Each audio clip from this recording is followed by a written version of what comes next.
Hello, everyone. Welcome to Tilly and Wadz. I am Tilly. And I'm CJ Wadz or Wadz. Yeah, and we're gonna be a football podcast, or we're from America, so we're gonna call it soccer. Hopefully, you guys can get over that discretion, we'll say. But Yeah. yeah, we're just you guys who always loved sport and wanted to talk about stuff that's going on. So we're going to talk about all the leagues. We're going to focus probably on the EPL, and we're going to talk about a lot of American soccer as we go along. But we'll follow along with all the top leagues and Champions League and Europa League and all that stuff as we go. But yeah, hoping you guys enjoy, and let's get into it. So we're going to talk about the EPL first. And one of the games that really stood out to me was the Crystal Palace versus Tottenham game. It was really a game of two halves. The first half, both teams played really well. I was very surprised on the way Crystal Palace played. But after an unfortunate own goal and uh, and then a nice counterattack goal scored by Heung-min Son, who's playing really well right now. And Tottenham in general has been playing well right now as they are top of the league. But in my opinion, I don't think their form will last that long as they're known to not win trophies. And I don't think that they have, I mean, they have like depth, but I feel like they're not sustainable right now unless Son and Madison and they keep scoring goals like they have been. But I don't think that I don't know how you feel about Tottenham as an Arsenal fan, but Yeah, trying to get me to say positive stuff about Tottenham might be a little difficult, but I definitely think like Richarlison's either their third forward if they're playing like a striker and then two wingers, Son up front, and then Kulusevski and Richarlison, or if they're playing someone else and bringing Richarlison off the bench. He's not a guy I trust. He's not a yeah, guy who I trust to score goals. And Tottenham's done a really good job, especially Madison. Madison's been really impressive. But if one of those guys goes down, either Madison or Son, they're really going to struggle to create. And so far in games, they haven't really been behind too much. I know they were behind against Arsenal. That's the only game I can remember them being behind off the top of my head. So we'll see what happens, but that's probably all the good I can say about Tottenham right now. yeah. Um, Another game that I was really impressed about, especially after last year and how they struggled, was the Liverpool game against Forest. I mean, Forest is like a bottom of the table team. I don't think they're going to get relegated this year, but they are not the best. Uh, but a, g- One good thing from the Forest game is looking at the American Matt Turner.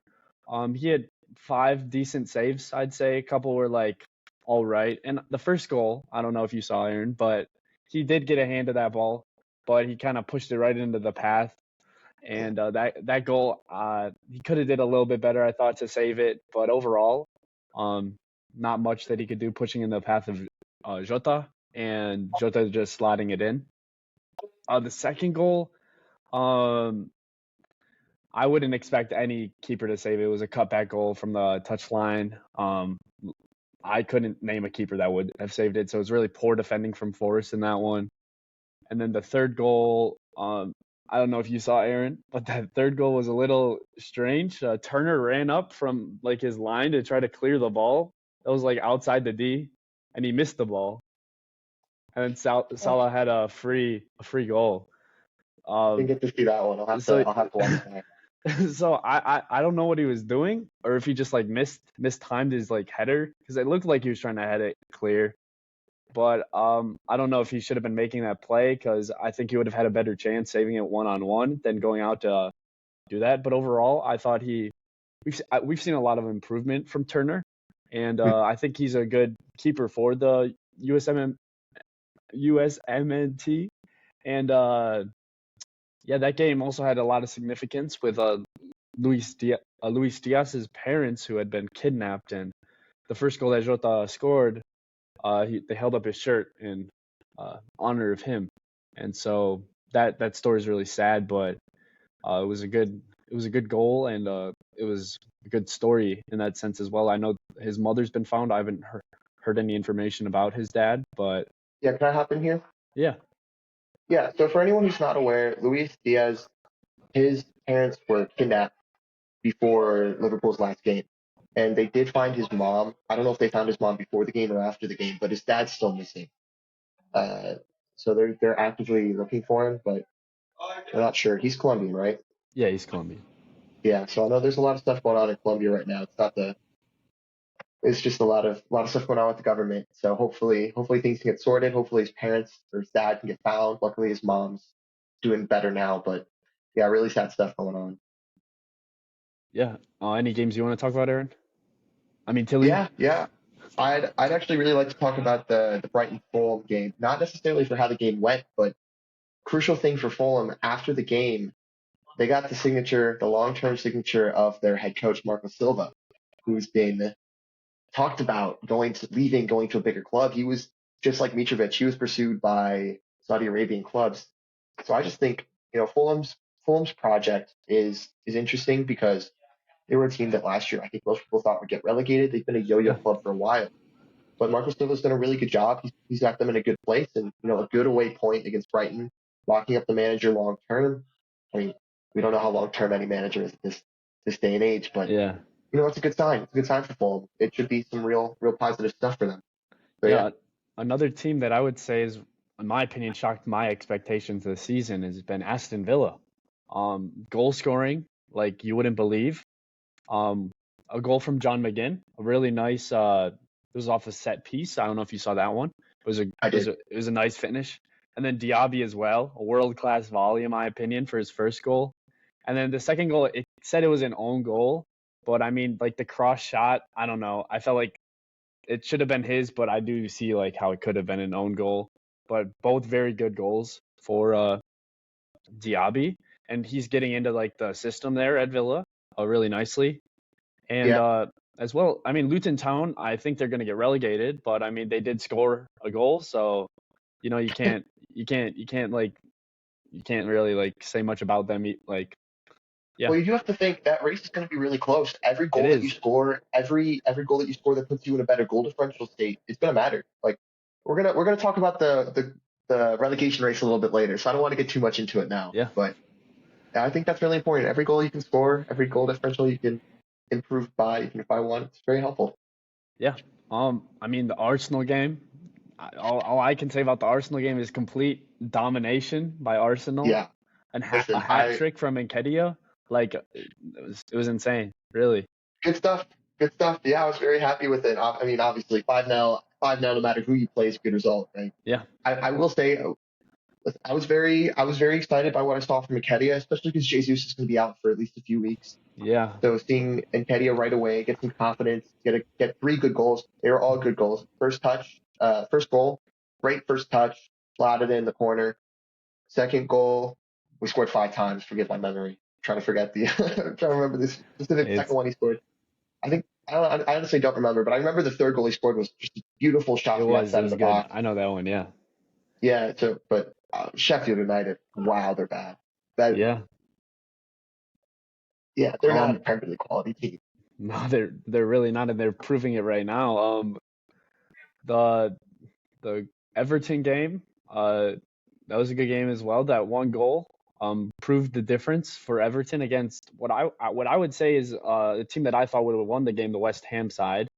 But they came through with that clutch goal by Calvert-Lewin, and it's good to see him back on the pitch. Good to see him healthy for once. Yeah, we'll see how long that lasts. Yeah, yeah, but I mean, if the 12 points does go through deduction, Everton's going to be in a little bit of a struggle. So that win right there really does help them out. We'll talk about that more at the end too, but just a question to keep in mind. If they do get that 12-point deduction, with how poor the rest of the newly promoted sides are, I don't think they're could going they to get still relegated. survive I don't think they're going to get relegated. Like we'll talk even with about the it. deduction? Even with the deduction, I don't think they're getting relegated. Okay, that's a bold take. We'll get into it more later, but I like that. That's a bold take. Yeah.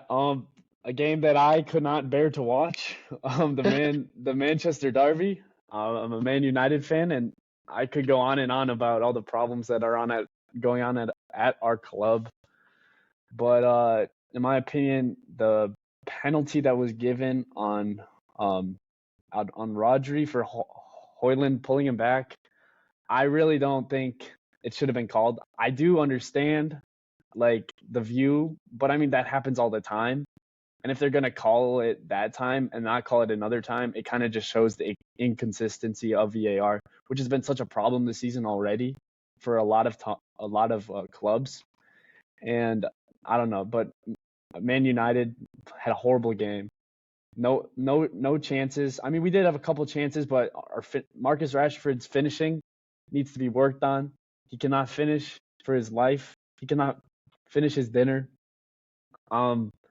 Yeah, just a lot of issues going on at Manchester United. I back Ten Hag, and I'm a big Ten Hag supporter, but we need results, and we play Fulham on Saturday morning. So if we don't win that game, I think we're gonna have very, very rude awakening.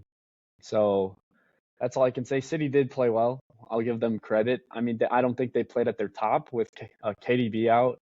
I think he's a world-class midfielder, and you could tell just by the way. I would have thought with KDB they would have scored maybe 5, 7, who knows. But in the end, they deserve to win that game, and yeah, that's all I really want to say about that game. We're gonna make you talk about it a little bit more because this is a game that this was probably the most important game of right. This Yeah. was the one that had the most eyes, the one that most people talk about, and yeah, it was a very poor performance. Sorry, from United, but I think you mentioned something really important is that this penalty call. I thought it was so strange because from my perspective, yeah, it probably is a penalty, but I can recall just off the top of my head, like I'm thinking of Arsenal games now, like Jesus, I I'm think it was thinking what about was the the game? I'm thinking about the United Arsenal game where Gabriel like ran down Hoyland in the box, and they didn't even look at it. They didn't even look at it. Yeah. Like, you know what So I'm saying? Like, I it's don't. very inconsistent. Like that Yeah. there's got to be a change in my opinion. Not just in general. Like, Well, even not even in just that from game, that perspective. Yeah.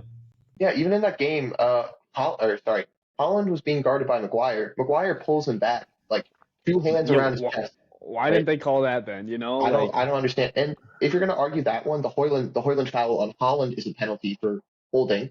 yeah, Why is the Stones? Why is John Stones pulling back Hoyland, but him not going down? Not a penalty outside the box, automatic red. yeah. It's just I it's like. it's hard to argue one or the other because it's just so inconsistent. Yep. And Onana did have a really good game though. That's the only positive I took away from like the entire thing. And after that Champions League penalty save, I think he's off to a good bouncing back from the couple of shaky games that he had before. But I mean, we are gonna have to let him go when he goes to AFCON. But hopefully, Bayender is able to step up and at least be half decent. But yeah, that's gonna be a really big loss for United when Onana leaves for AFCON. So I will say though, for your starting squad, isn't he the only starter who is from Africa? um does Morocco play in AFCON or no? Morocco does, yeah. Yeah, so I don't know if Amrabat will go or if he won't, but Amrabat is from Morocco, so he might. But other than that, no, he's the only one. Okay, So I mean, but it is a big loss because we've been trying to yeah. build that back five back up with a new goalkeeper. So and with him missing a little bit, it'll be more of a challenge. But I think that already we've seen improvements from him, and he's shown how world class he was, like the UCL final against City, how he was unstoppable there. Um, but yeah, That whole run, he was amazing. That whole he run, yeah. was he was. So I have one last thing to say about that. I know we're talking a lot about this, but you've got to talk about that substitution at halftime, right? You're down 1-0. You've got, I mean, you can argue about how good Rashford, uh, how good Bruno is, how good you think that McTominay can be, but when you sub off a left back for an attack-minded midfielder, when you've already got a lot of those, it's got to be talked about. I know you're Ten Hag in. I think the owners are horrible. Everyone knows that. We can talk all Well, day about that too, but you do yeah. have to So question that substitution. Emmerbat was playing in the midfield on Sunday. He wasn't playing at left back. Lindelof was playing at left back. That's So, right. I can talk. I'll rant about that later too. but yeah, I really don't understand that substitution. I mean, I know Mount is his like big signing for the season, and we haven't really seen him much due to injury and poor form, I guess. But I mean, he hasn't really been given that many minutes either, so I do understand that Ten Hag's trying to get him into the system. Would I rather have seen him go off for McTominay or go on for McTominay? Yes. Like I think McTominay, while he's really clinical in the box, he doesn't really do much other than score goals and do rugby tackles. And yeah, I think it might have been deeper. Like Amrabat might have not been fit enough for it, or maybe carrying an injury. I'm not positive, but if there wasn't an injury and he made that sub, I really don't know. Like I think Amrabat should have stayed on because he was really. We had to then drop McTominay into like the sixth role, which is not like where he's comfortable. And yeah, um, I think that kind of that broke the seal. Um, that's why they did end up scoring two more. I think they would have scored two anyway, probably, most likely, because they were playing so well. But I think it was a bad error. But yeah, Yeah, hopefully Ten Hag can start to get his decision making right. I mean, he needs to. Like yeah, he really even does. though you might support him, I've heard a lot of stuff just and seen a lot of stuff that's not backing him. And when you're no matter what, no matter how good you think a manager is, when you're going through that, it's a lot of pressure, new ownership potentially coming through. It's a lot to deal with. And if he's not getting results, Champions League group had to get a last second, like you mentioned, a last second penalty save from Onana to take 3 points away at home against the weakest team in the group. Like Yeah, he's going to be under a lot of pressure. So we'll yeah, see. We'll see. he's going to be under a lot of pressure, but we don't have enough money to even recruit a new manager. That's like the funny thing. Um, and we don't. There's already talks about contract extensions. Really, So, yeah, there's been talks about they're still working it up. So I mean, it could linger a little bit still because of how like the form right now. But I think he will get a contract. Um, then again, like you were gonna say before, like Lindelof at left back, he's not a left back. He should never be in that position due to injury. Those four like defensive players. None of them should be playing. None of them should be playing. Dalot shouldn't be playing. Harry Maguire shouldn't be playing. Johnny Evans definitely should not be playing, and Lindelof should not be playing. Um, all of those positions are very like we don't have a lot of depth in them. So obviously they're going to have to play when there are injuries. But once Varane is healthy again, which he was on the bench, which I don't know why. I think it's honestly a smart move because I don't think we would have won anyway with Varane playing. So saving him for the Fulham game where we actually need to like compete and we can actually pull out a win at that game and we should win. I think it's better for the team. Um, but I mean Martinez is hurt. Wan-Bissaka is starting training again, which is good. So he might be available for Fulham. So that means Dalot can go to left back. And I mean Maguire's probably gonna play because Lindelof has not shown that he's like good enough to play right now. I mean he has been playing out of position, which doesn't like make it right. I mean I think he's better than Maguire at center back. you can But move Lindelof to left center back, drop Johnny Evans, and keep yeah, Maguire at right center back. yeah, but yeah. So but that would have to we'd have to either have Reguilon play then or yeah, bring Dalot over or Wan-Bissaka. But if Varane is fit, I think Varane will start for that For game. sure. But and I mean Casemiro as well. We didn't have he was hurt, so hopefully he's back as well. So once we get that back five, even just a little bit healthier, I think we'll see a lot more results. But I mean, right now it's our attacking that's really been struggling. I mean, 11 goals it's in 10 games. yeah. And I mean, three of those goals came against Forest, so 8 goals in 9 games. It's not good. Rashford needs to find form. And if he doesn't, I think Ten Hag also needs to drop him. He always has Rashford's back.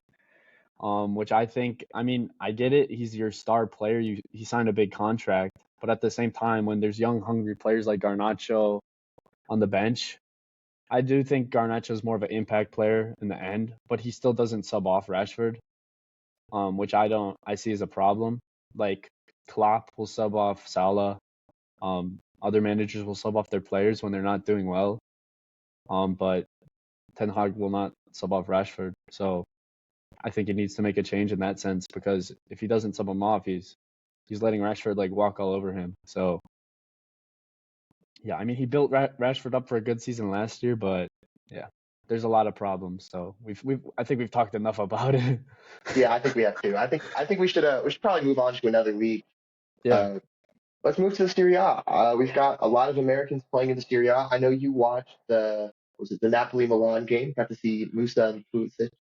Yeah, Pulisic had a good cross for the first goal by Giroud, and that game was. I thought Milan were gonna walk away with it, 2-0 at halftime. But and Pulisic was also subbed off at halftime because like I think he had like a muscle strain or something, or they didn't want him to. It was like a precautionary thing. It's not Yeah, supposed to be too bad, but anytime Pulisic is injured enough, anytime like muscle strain comes out with Pulisic, it gets a little worrying. yeah. But I mean, I think he'll be fine. I think it's good management, honestly. He's been playing well. What he has 6 goals or I'm like, I don't know his exact stats. 4 or 6. Um, he has 4 goals to a 6, so six goal contributions in 10, which I think is really Very good for impressive. him. Especially coming off of Chelsea where they hardly played at all, and I mean Chelsea has their own problems, but yeah, I think he had that really good assist, and Musa in my opinion he had a phenomenal game as well. He got a yellow card, but I mean he's a midfielder. He's gonna get yellow cards every once in a while. He had a goal creating pass. I mean they didn't score off of it, but like Leao's shot got deflected, but Musa had put a great ball in. It was a great save as well. He won 2 free kicks for Milan, and he had two shots on goal as well. So I think, and he had some amazing passes, some amazing switches of play, amazing defending as well. I think he's a really like good talent for the USMNT, and so I think him developing with Pulisic as well will like really benefit the United States, as well as if we look at other parts of the league, like McKennie and Weah as well. They're playing together as well. So if we have those two midfielders that know respectively who they're playing with and develop those relationships even closer outside of a national soccer, I think it'll be really good. But yeah, Napoli ended up scoring 2 more goals, and they were really close to scoring a third. An amazing free kick by Raspadori, a really young talent as well. And it was amazing free kick. Went out around the wall. It was really good, really good. You should definitely take a look at that free kick because it was something else. Um, I think but yeah, we'll that's all. That's really all I had to say. I was really impressed by Musa. Honestly, he played the whole 90 minutes. Definitely showed talent, and his vision was really good. He had some really good yeah. passes. So something that I've been well, Greg Berhalter likes to play the MMA midfield as it's known, the McKennie, Musa, Adams midfield when they're all healthy. Since Adams is hurt, and because Reyna's that good, he's been forced to play Reyna. I think honestly more because he has to and he should. Yeah, And I like when you have a holding mid, like a destroyer, a box to box midfielder, and a creator. And I think that's what we have when we play Adams, one of either Musa or McKennie, and then Reyna. And yeah. it's been really good to see Musa's development because McKennie's a few years older. I think he's 25 now. I mean, that's still not even that old. I Yeah, mean, a lot of midfielders like peak around like 28, 30. yeah. So, I mean, Musa's 21, right? 21, yeah, 22. yeah, So I think it could be interesting. Like, are we at the point where Moose is past McKennie? I think we're getting close. yeah. And I think as well, McKennie and Musa could, if Adams doesn't recover from injury as well, or since he is injured, he might take a little bit longer to get back in. And if they show um a lot of skill to score a lot of goals and assists, I think they could be the ones like ending up like permanent midfield. Yeah, I'd be interested. I think another guy that we have to look at though is Johnny Cardoso. He's supposed to get a transfer this January to Europe. He's doing really well in the Brazilian league right now. He's a defensive midfielder. He's been playing for the U.S. while Tyler Adams has been hurt. I'll be really interested to see how he develops because he and Tyler Adams both play the defensive mid, but they play Yeah, it differently. Tyler Adams is more of a destroyer, someone who will win the ball in transition. He's always there when you need him. yeah, Johnny's someone who more wins the ball through interception. He plays more like Jorginho than like if I think of like a destroyer, Declan Rice is like a destroyer. yeah, yeah, I'm not saying that these players are equivalent, right? But Johnny plays more like Jorginho, and Tyler Adams plays more like Declan Rice. And so I just think it could be interesting to see them maybe both play together as well when they're healthy. There's a lot of really good options right now. yeah. Um, yeah. Speaking of which, I know Reina got subbed at halftime in the 3-3 draw. Dortmund against I forgot who they're playing, but Frankfurt, they were playing yeah, Frankfurt. Yeah, there we go, Frankfurt, and I don't know. Me personally, I think it's a little surprise. I mean, he is also coming back from injury, but I'm thinking maybe a transfer in January for him as well. I think if he's not getting enough minutes there, he should definitely try to see if he can transfer somewhere to build more, somewhere that needs uh, a central attacking midfielder and someone in his position. Because if he's not getting minutes, I don't think he's going to develop as much. I think that he has Dortmund is a good place for him, but during the season, we haven't seen them utilize him as much. So Yeah, he did play. I think his first game back from injury or second game back from injury was right before the last international break. So he's definitely still coming back from his injury. I think the tough part though is if he does get a transfer, where does he transfer to? yeah, Because true. Dortmund are in the Champions League. They're a perennial Champions League team, and he's not on an insignificant amount of wages, and he's going to command a big transfer fee. So what does that mean? That means he goes to probably the Premier League. There's not a top team right now that I could see him wanting to transfer to Yeah, that would take him. Also, Reina, I don't think physically could survive the Premier League. I don't think he could. I don't want to see him in the Premier League. Like he's hurt a lot now. He's going to get broken. He's just going to yeah, be like Reece James, tremendous player. His hamstring's gone. Like his hamstring snaps in half every third week. I'd worry about Reina the same way. yeah. I just saw a rumor about transfer. That's all. That's why I Yeah, brought it up. But it could be interesting though. Could be yeah, interesting. Uh, where we were talking about Serie A. Just quickly yeah, touch upon two other important games. Lazio Fiorentina. That was a close game. I think that was a one goal to now win for Lazio. Big win for Lazio at home. Those two teams are fighting for fifth and sixth right now. I think respectively. I think that's where they are in the table. They might be yeah. six and seven. Lazio won. Yeah, Lazio won 1-0 Yeah, so that's a with big a result. 95th minute penalty by Immobile. Yeah, so that was a big game for sure. And that's probably gonna have, I mean, it could have big ramifications long term on what team makes Europa League, what team makes Conference League, and if one of them can go up and qualify for Champions League. Lazio are in the Champions League right now. They had a really good season last year. It's gonna It's be got tough though. Serie A is yeah. really, really good this year. Um, the other game to talk about, let me find it in my notes. The other game that was really important, I believe it was Inter Roma. Inter took I think that was also a 1-0 game at home. Um, Let me double check. I think they did, yeah. Yeah, 1-0 win at home. Also a big result. Inter are chasing the title, and Roma have been kind of middle of the pack. Jose Mourinho has a history of kind of having one really good year or two really Yep. good years and then slumping. And I just wonder at Roma if that's what's happening right now. And losing on the road 1-0 to a team that's leading the league. isn't a horrible outcome. Yeah. But Roma's in their mid-table right now, and it's just something to think about because that second seasons we talk about relegation sides, second season syndrome, right? Newly Yep. promoted team, second season syndrome. For Mourinho, that's also true. Second season syndrome. Sometimes it's his third year, but he's been there, I think, 2 full seasons now. This is his third year. Just something to keep an eye out for. Yeah, definitely. I mean, that game was crazy. As I mean, look, Lukaku came back to um Inter, and I mean, I don't know if you saw the videos of Roma. all the. I mean, Oh yeah, yeah, him yeah, coming back to Inter. yeah, Yeah, yeah, yeah, yeah. yeah. I know what you're talking All about. the Yeah, yeah, videos with the whistles, like yeah. that was crazy.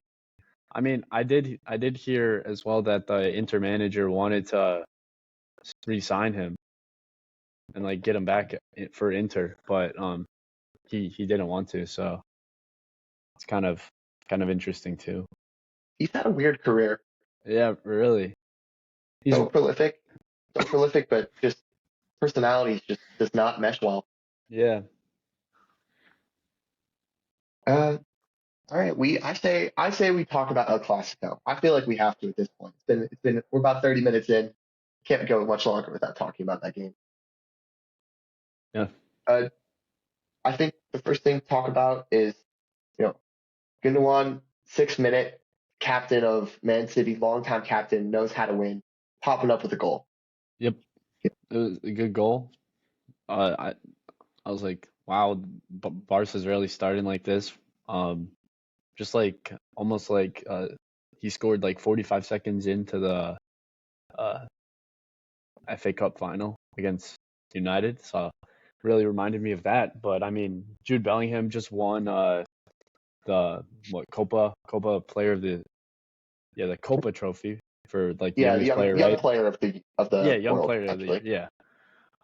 So he just won that, and he really showed that on for that game for Yeah, what a player. what a player and what like two good goals and yeah, amazing. Honestly, I really like nothing much to say. It lived up to the hype of the Clasico. Um, Yeah, and yeah, I mean in La Liga, you also got to look at how they're doing. I mean I'm looking at the table right now, and I have no idea who Girona is, and they're yeah. second So in we're the gonna we're league. gonna talk about Girona a little bit. I got some notes about them. I got some questions I Yeah, want to ask you because they're an interesting team. I do have some others. I'll let you talk about. I mean, Real Madrid, Barca, if you want a little bit more. I got some things to say about that too. yeah. Go ahead. Okay, so the first thing that I'd say, yeah, Gundogan after the game had a few really interesting comments, I think, about seeing the team, right? So, very important game for the table. Obviously, we know these two teams are going to compete for the title. Last year it was 1-2, Barca coming out on top.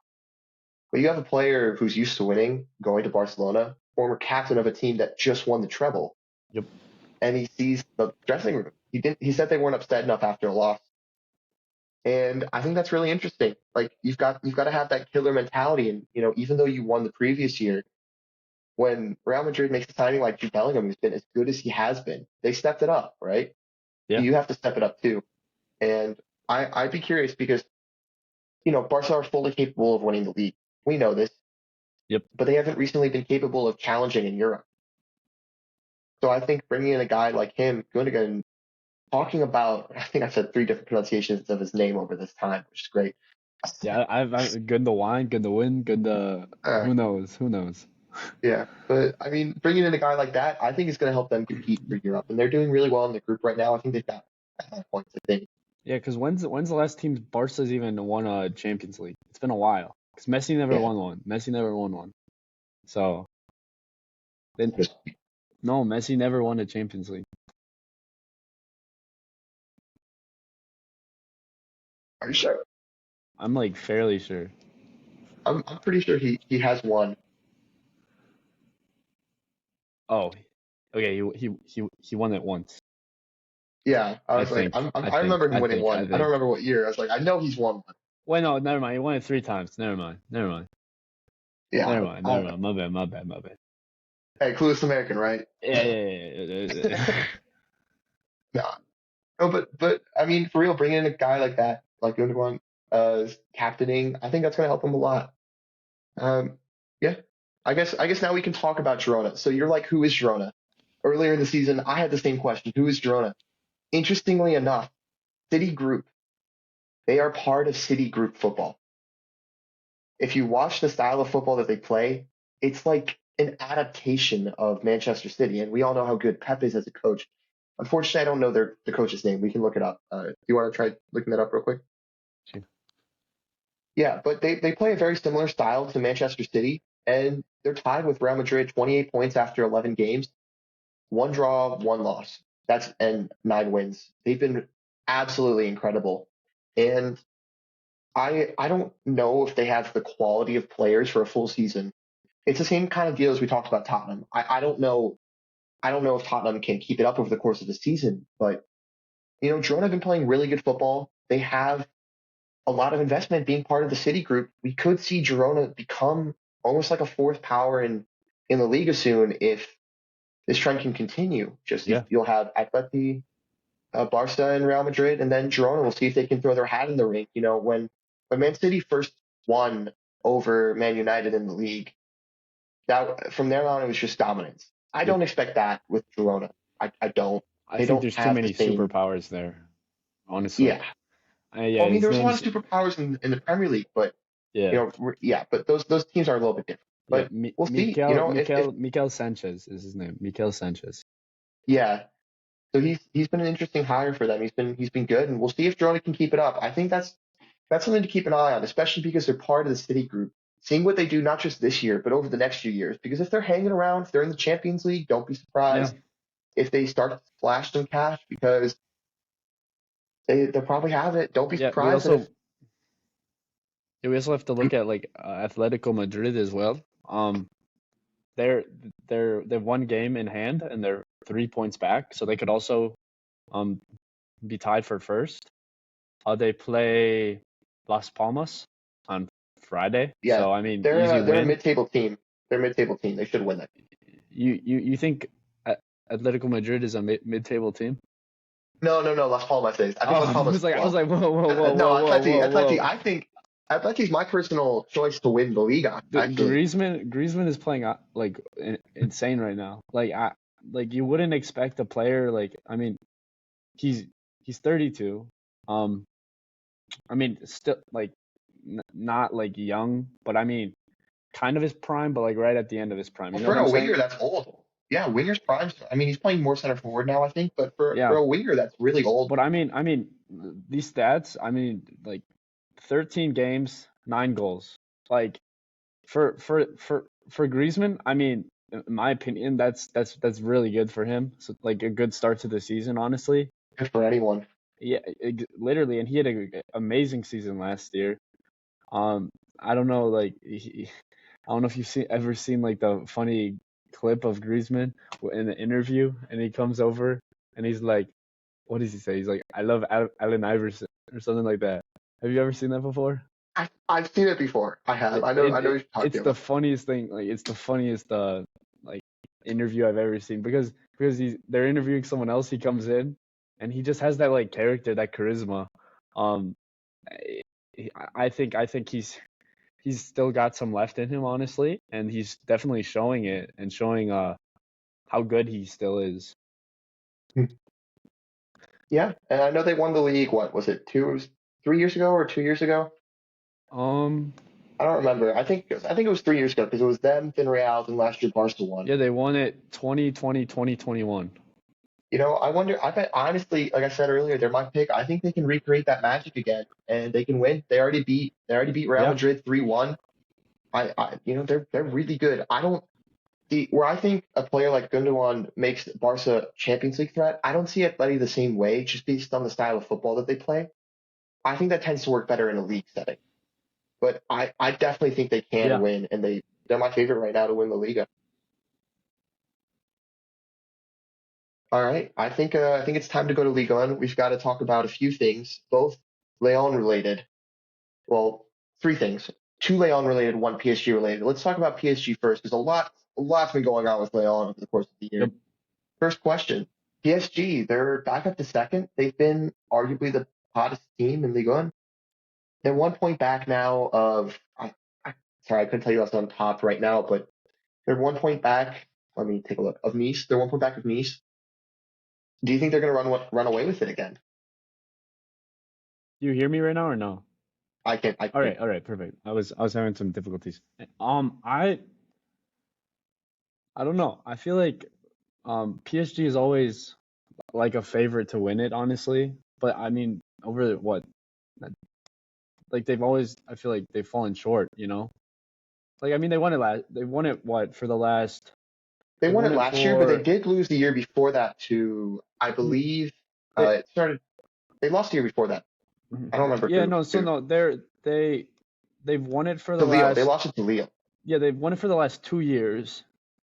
But Yeah, last that's right. year it was only a 1 point difference, which also you have to think about. Um, I honestly don't know. Like I'm gonna be honest with you, I don't know. I feel like they spend a lot of money, but their teams just never have chemistry.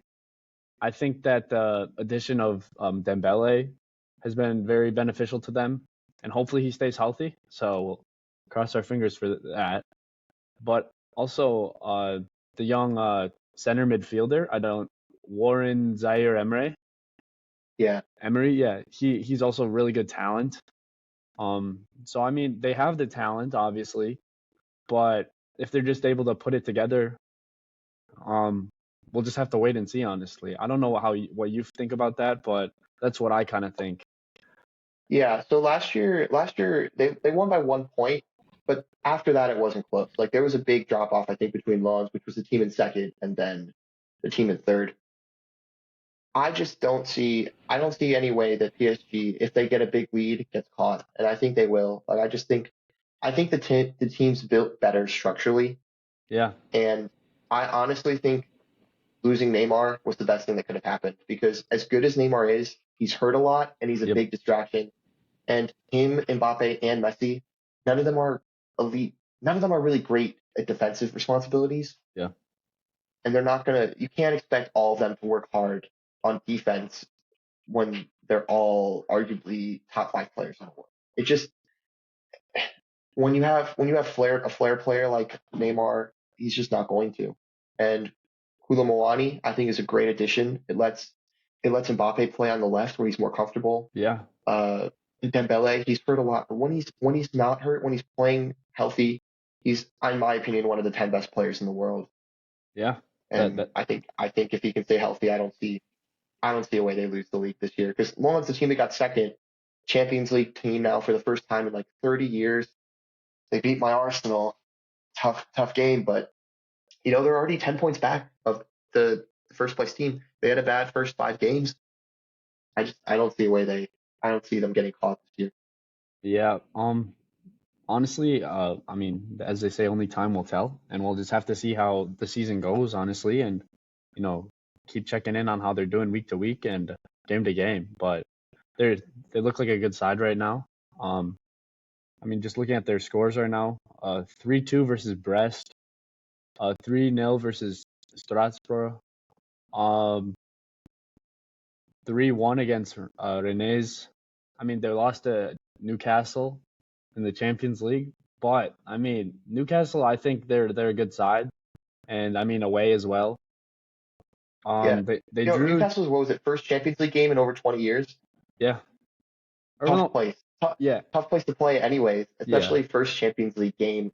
Like I'm not surprised they lost that. Like I thought Arsenal was going to lose their game against Lens because it was Lens' first Champions League home game in a long time. yeah. But I mean, we'll see. I think they will end up winning, but um, you never know. That's how the game is, honestly. Especially with leagues like Ligue 1, where it's a lot of there's a lot. I think there's a lot of competition, but once that team goes to the top and they're there for a while, then it's over. You know what I'm saying? Yeah. It's the first like 10 games, honestly, like they played right now that are close. But once that team gets into form, once the teams get into form, and once you honestly see like the true like how they are and how they play, that's when you'll honestly like you'll know what's happening honestly. So just time honestly. Yeah. Well, I think we've talked about the top of the table. Also, shout out to Nice, who are currently first. Shout Yeah. out to Nice, well done. I think now we have to take a look at the bottom of the table. Rock bottom is Leon with 3 points after 9 games. Truly crazy what's going on right now with them. They're playing horribly. That's the best way to put it. That's the only way to put it. They're truly playing horribly, and I don't know if they're going to get relegated because League One only has 2 automatic relegation spots, but it's not looking good for them in general. Yeah. And I'd be really concerned if I was a fan there. Yeah, I mean, just looking at their roster right now as well, I mean, they have Tolisso, uh, Balde, Cherokee, he's one of the yeah, supposed to be best Cherokee, yeah, center attacking midfielding prospects. yeah. I know a lot of clubs are interested in getting him in the window. PSG were looking at him, and Yeah, like we just talked about, I think PSG is going to run away with it, and they're looking at a player who's on a team who's last in the league. He's that good. yeah. Lacazette washed right now. He's washed, washed. But yeah, I mean, you don't really think like Leon to be in that position really, honestly. Like who would think that, you know? Especially Yeah, in coming Ligue into the 1. season, Yeah, not me, that's for sure. we do have to talk about them a little bit more. Wild scenes, Leon Yeah, Marseille. Got to talk about that glass throwing incident. Horrible. injuries were horrible. Like luckily, like he's okay, you know, the manager's okay, but Yeah, the honestly, manager of Leon had a piece of glass in his head yeah, because fans threw glass onto the field. yep. I mean, glad he's okay. I mean, fans, I think need to be like punished for that, honestly, or something needs to happen, or they got to find out who did it. Um, I think they said it was a Marseille fan. I don't know. I don't know much more than that. yeah, but I mean that's it's not acceptable, and um, yeah, really not acceptable. That's all really there is to it. It's Yeah, it's it's kind of sad in my opinion that you would go to that degree for a football game, but you know some people just crazy. I think it'll be interesting to see how the French FA reacts to it. How do they discipline the actions that happen? Because it's very serious what happened. Do they prevent fans from Marseille if it is a Marseille fan and that's what the investigation confirms? Are they prevented from going to games? Is there a potential points deduction because it's that serious? It's that serious what happened. Yeah, I And I don't know but about points deduction, but maybe yeah. Hope if they know who did it, obviously like a life ban. But yeah, that's guaranteed.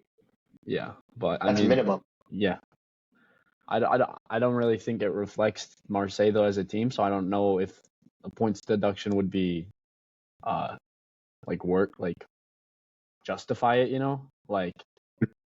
But it does make sense for you to say that. I mean, speaking of points deduction, like we were talking about before, Everton. I think I Yeah. think I think I think like we were talking about like when this brought up, like I don't think they'll be relegated. I think I think there's like three worse teams than them. And I Let's mean, get into that. I have some questions for you about relegation. And those are which 3 teams right now do you think would get relegated? And how many newly promoted sides do you think will survive? Do you think any of them will? um all right. I'm just gonna pull up the table real quick. I mean, I know one for sure. Definitely Sheffield United. Um, the worst team in my opinion. They're the worst team Uh, I've ever seen play Premier League football. yeah, because they Everton right now are on 10 points, so a 12 point deduction would only put them at -2. which a win would then put them tied for joint 20th. That's how bad Sheffield have been. That's You know what I'm saying? that's shocking. Like I think Everton are good enough to beat that, honestly. Well, I think they how many won't. points do you think? How many points do you think eight is going to be between 18 and 17?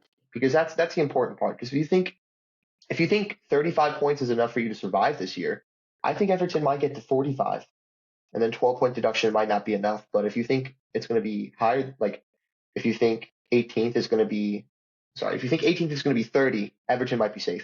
If you think 18th is going to end up with 35, Everton might be in trouble. Yeah, I mean, yeah, last season they got 36. So, Well, they survived by 1 point yeah, I last know. year. Yeah. Oh, excuse me. Just looking at it, uh, I mean, Bournemouth have 6, Luton Town have 5, Burnley have 4, Sheffield United have 1. I mean, Everton has already won 3 out of 10. So I feel like, and all of those teams, except for Sheffield United, have only won 1, and Sheffield United haven't won any. So I think that against um, pretty much any of those bottom teams, I mean, they won against West Ham, who are in 9th. So, I mean, you can't really count them Away from out. home. Away from home, yeah, you can't really count them out, in my opinion. And I don't think they'll be relegated. I think it'll, honestly, I think it'll be Sheffield United, Luton Town, and then, I mean, it's either going to be Bournemouth or Burnley. And I'm going to go with, I think Bournemouth will stay in the Prem. And I think it's staying how it is right now, not maybe in that All exact three newly order. promoted sides. You got all of them going down. Yeah. I Interesting. yeah, I mean, th- They're all bad. You don't have it. They're they're all all bad. bad. They're all bad. I mean, I could see Bournemouth going down as well. Like, that's the thing. It's Bournemouth is going to be on the cusp. They're going to be right there. So it's just What a going to, horrible decision by Bournemouth to let their head coach walk. I'm forgetting his name. I think he's at Wolves now. I'm yeah. forgetting his I name. mean, Wolves are playing well right now. Yeah, I'm forgetting his name off the top of my head. I'm gonna look it up real quick. Uh, it's got the old manager popping up. Hold on. Gary O'Neill. Man, Gary O'Neill saved that team. He was the lifeblood of that team. That city loved him. They should have got relegated. They were horrible last year for most of the season. He had that team digging deep at the end of the season, winning tough points, Yep. and they got rid of him for someone who the town and the team hasn't embraced the same way. And maybe this guy can pay off. Uh, I have his name written down somewhere. I'm gonna try to find it. Yeah. Areola. They have Areola now, and I Real just low with the roll with the geezer. and Wolves has what 12 points. They're not Wolves are not going to get relegated. Wolves are going to be comfortably safe this year from what we think. Yeah, honestly, the mid-table race is going to be nice to watch, in my opinion. There's a lot of like like good sides, in my opinion, in the mid-table that are going to like compete against each other. Mhm. So I think, Yeah, I mean, even the top 6 race is going to be, it's going to be interesting. I think, yeah. I mean, honestly, I think if we could do it like a quick like predicted like top 6 finish or something like that. Sure, let's do it. Yeah, so for me, I think City are going to win it again this year. I think they just have that determination. Honestly, in my opinion, I think that I don't think any of the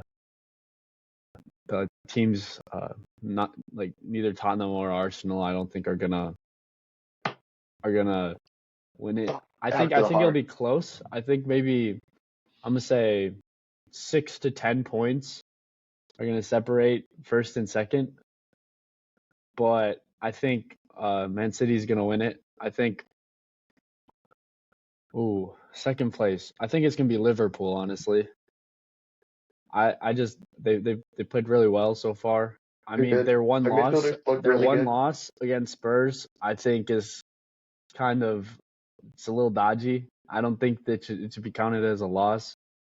I mean, it has to be, but like after that horrible decision, you kind of have to erase that loss, in my opinion. Obviously, it still counts, but you can't like look at that and um, like It's hard to hold that against them. It's yeah, you very hard can't, to hold that yeah, against them because truly shocking decisions the entire game. yep, And it's not only were they bad, like they were inconsistent and sorry, it's not only that they were inconsistent, it's that they were inconsistent and bad. yep. It's like They- if you're going to be inconsistent, we're going to have problems to begin with, but you can't be both. Like you at least be one or the other so we can fix it and not have it be a problem in the future. You can't be both because then it tells you it's systematic. yep. So yeah, uh, City, Liverpool, Arsenal. I think fourth.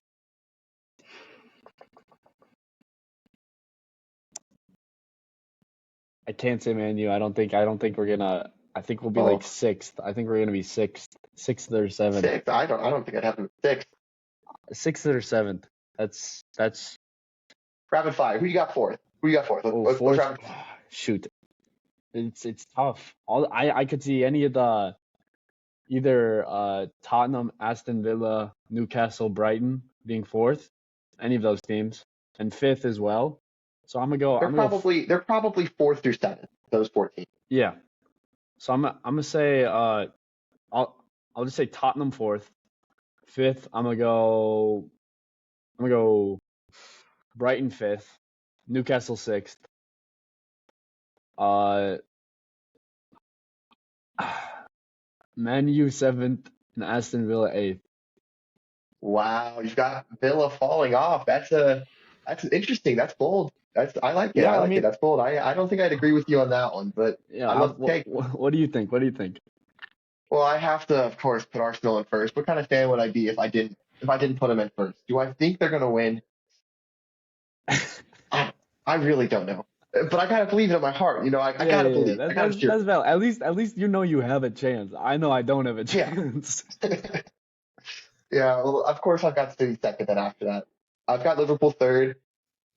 I think Tottenham do get fourth. I think Villa stay in fifth. I think top the table is pretty much gonna be what it is. Like Newcastle sixth, uh, Brighton Ooh, seven. Newcastle thing after, yeah, So Newcastle's had a really, really tough schedule. I honestly think if Newcastle wasn't in the Champions League, let's say Newcastle was in the Europa League, Villa's in the Conference League. Let's say Newcastle was in the Europa League, I'd actually put Newcastle probably fifth over Villa yeah, because they've had very tough games, very, very tough games. They've yeah. already played City, Liverpool, Tottenham, Man United. I think they played. Did they play Man U yet? Um, I don't know if they have, did but they've we? played Chelsea already as well. They played a lot of really tough games, and I think that they're gonna hit their stride at some point. I really rate Eddie Howe. I think I, they'll hit their stride at some point. I know we play them for the Carabao Cup. No, one of the cups, like in the next week. Yeah, I don't know which one, but I think the top eight's gonna be pretty much those eight teams that are in the top eight right now. They're gonna be the top eight. Yeah, I think the only difference is that you slide Tottenham from first to fourth, and everyone else either moves up, and everyone after that stays the same. I think after that it's going to be its own mini league between West Ham, Chelsea, and Brentford.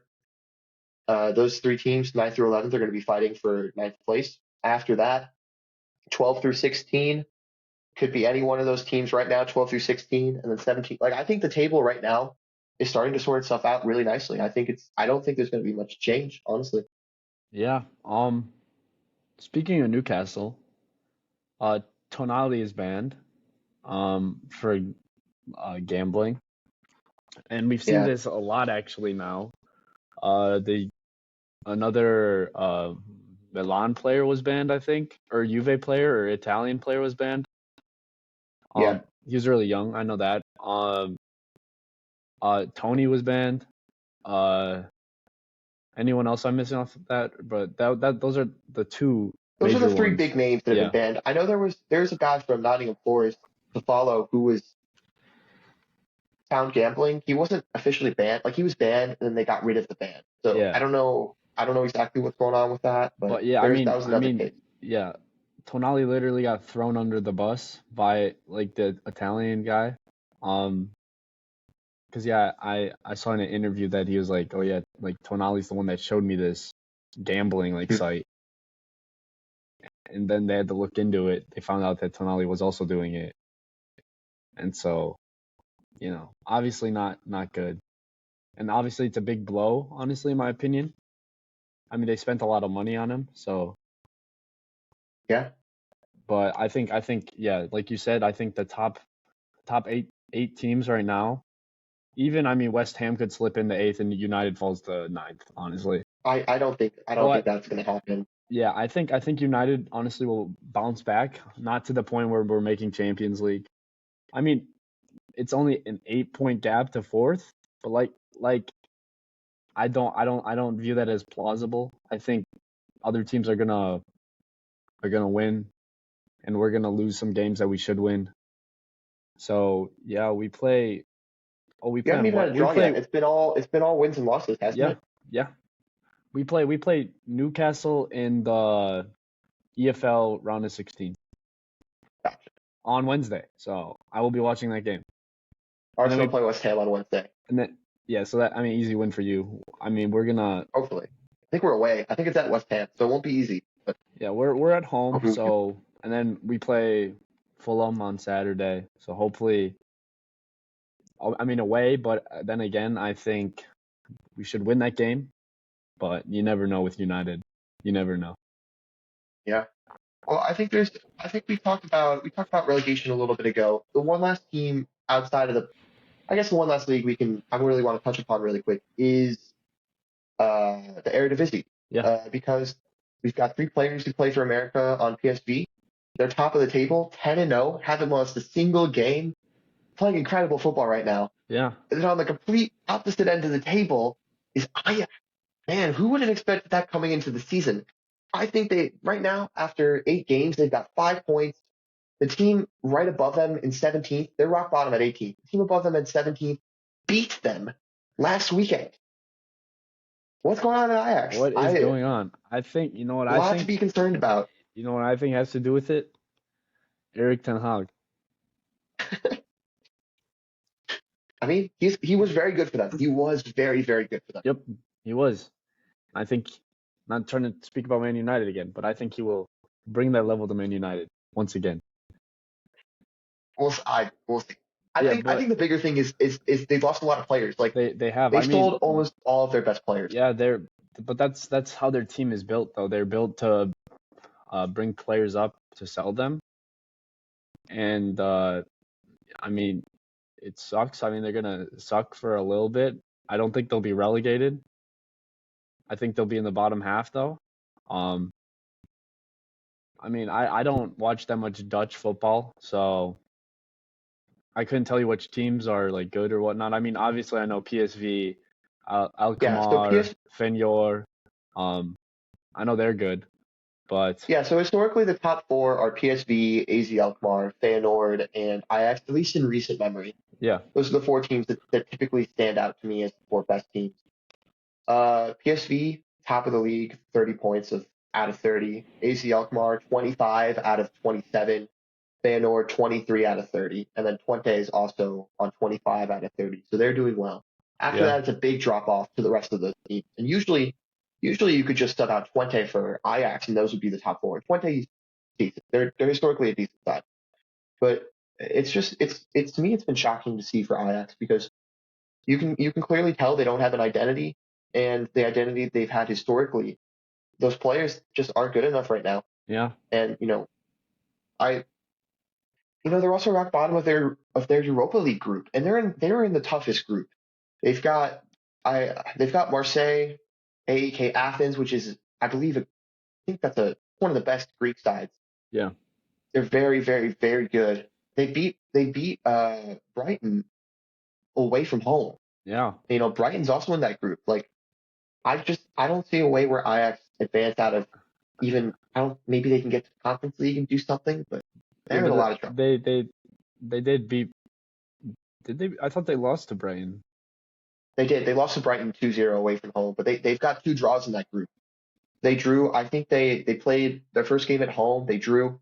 They played away. I don't know who they played in their second game. They drew, and then they lost at Brighton. So they've got Yeah, two home games remaining. yeah, they drew at Marseille. They drew at home against Marseille, which I mean, based on their current form, that's not like it's not bad. Yeah, they lost to Brighton, and then yeah, now they They play. drew at AEK Athens. Oh yeah, and then yeah, now they play Brighton at home. That's to me. If they lose that game, though, They're done. ooh, They're done. they're done. Yeah, And in the league, they've got 2 games in hand over the team right above them. But at some point, to me, you have to start putting it together. And we talked about Leon. Like Leon's in a worse situation than Ajax, I will admit. But at some point, you have to start putting it together. And Ajax, as a team, they generate a lot of revenue, but you do rely on that consistent European competition money. yeah, And if they don't make Europe for 1 year because of how they sell, they'll be fine. But when you perform this badly, it makes it really tough for young players to still want to go there. Like I remember when Arsenal started to play worse and worse, we couldn't attract the best footballers. We never have been able to historically, but we couldn't bring in the players who were going to upgrade the team, and so we stagnated, and then everyone passed us. yeah, That'd be my concern with Ajax is if because of the season they can't bring in the best players anymore, the best young talent, will they stagnate and then will other teams pass them? Now the Eredivisie is really weak aside from usually the top three, top four teams. I don't think that's going to happen, but it's just long term potentially something to keep an eye. yeah.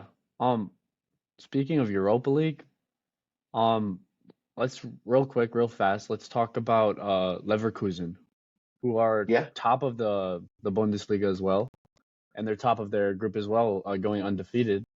Um, in my opinion, one of the players that keep an eye out on right now is Florian Wirtz. Wirtz. yeah, He's been, I mean, in 3 games he has 6 goal contributions in the Europa League, which is absolutely insane. Um, and then he has, I think, five or six in the Bundesliga. But honestly, I think Leverkusen are a really good team, and yeah, that's why I have to say. How do you think about like the Bundesliga right now and how the table looks? yeah. I think Leverkusen and Leipzig are both really good teams. And I think Dortmund's solid. I think last year was their year to win. I don't think they're going to win this year, but Leverkusen. Listen, I'm an Arsenal fan. Obviously, I know Xhaka better than almost anyone. Granted, Xhaka went to Leverkusen and he had a tremendous year at Arsenal before he left. His confidence is sky high. They're all playing well. They have a lot of really talented youngsters. Boniface, a very, very talented young Nigerian striker. Nigeria just produces them strikers at crazy rates right now. They've got like 7 really, really Yeah, talented young strikers. But I think they can. I think they can do it. I don't think that. I think it's much tougher, honestly, to win both of those competitions because I think Leverkusen are going to go deep in the Europa League, yeah, and I don't think they have the squad depth to compete for both and win both. I think they could win one. I'll be interested to see if they do get like a shock exit in the Europa League, can they win the Bundesliga? Is Bayern or just that juggernaut?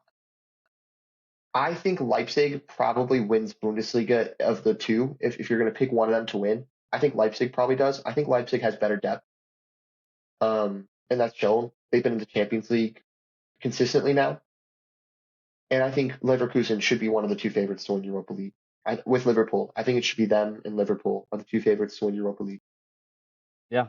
And just let's do a real quick before we um, sign off.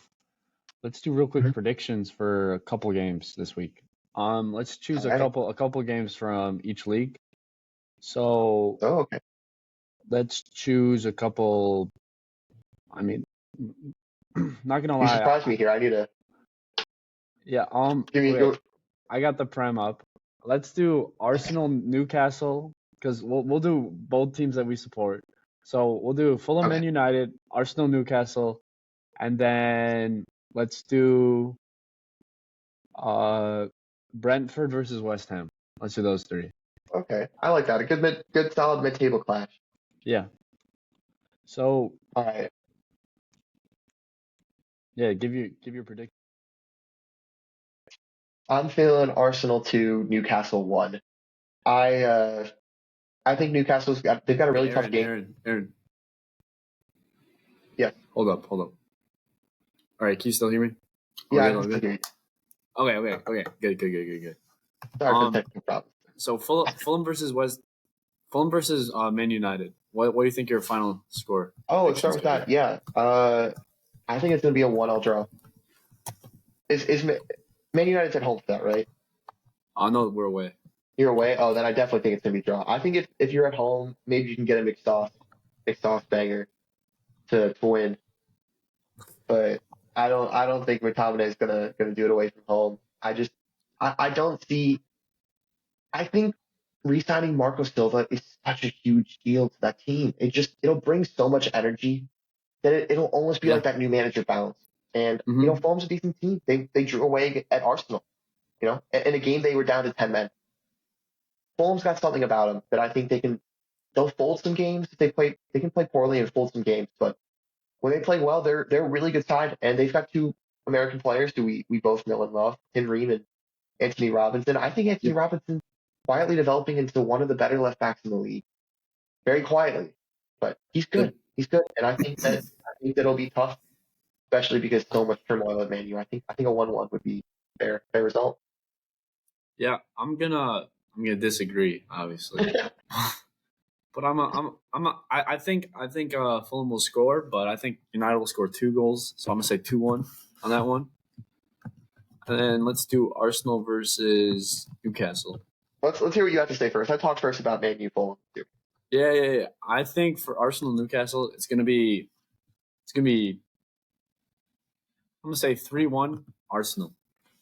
Well, you're more confident than I am. I don't know about that. Newcastle's tough to beat, and we're missing Jesus. And Kenny has been good, but I don't think he has that same creative spark. Yeah. So I think a 2-1 result for Arsenal at Newcastle would be fair. I think that'd be a good result. I would take it in a heartbeat. I'd take a 2-1 in a heartbeat, no matter how it comes about, as long as no one gets seriously hurt. Great result. Yeah. And then the last one I said was Brentford versus West Ham. All right, you shocked me, man. I have to look up who's. I don't even know who's at home for this game. Brentford looks like they're at home. Yep. I'm gonna go with a Brentford 2-1 win off the back of a big Chelsea result. I think they get it done at home. 2-1 Brentford. I like that prediction. Yeah, I think they'll keep a clean sheet though. I'm gonna go 2-0. 2-0 Brentford. Okay, I like that. I like that. All right, we'll just do the Prem this week, and then next week we can come up with a couple other leagues that we can do. Yeah, That way we're more versatile with our predictions. But let's just keep it with the Prem. And yeah, thank you everybody for listening in and tuning into this week's episode. We'll hopefully upload on maybe midweek. Midweek I think will be good. Wednesday, Thursday sometime. But yeah, maybe just Friday. We'll try to see if we can get through the. Usually we'll do like a Friday episode after Champions League, Europa League game. Maybe this yeah, week we'll see because there's no Champions League games this week, no Europa League games. Maybe we'll do yeah. midweek update. Yeah, thank you guys for watching, and yeah, hit that subscribe button, leave your comments in the comments, and yeah, we'll see you guys next time. Hit that bell. Hit that bell. Yeah, hit the bell.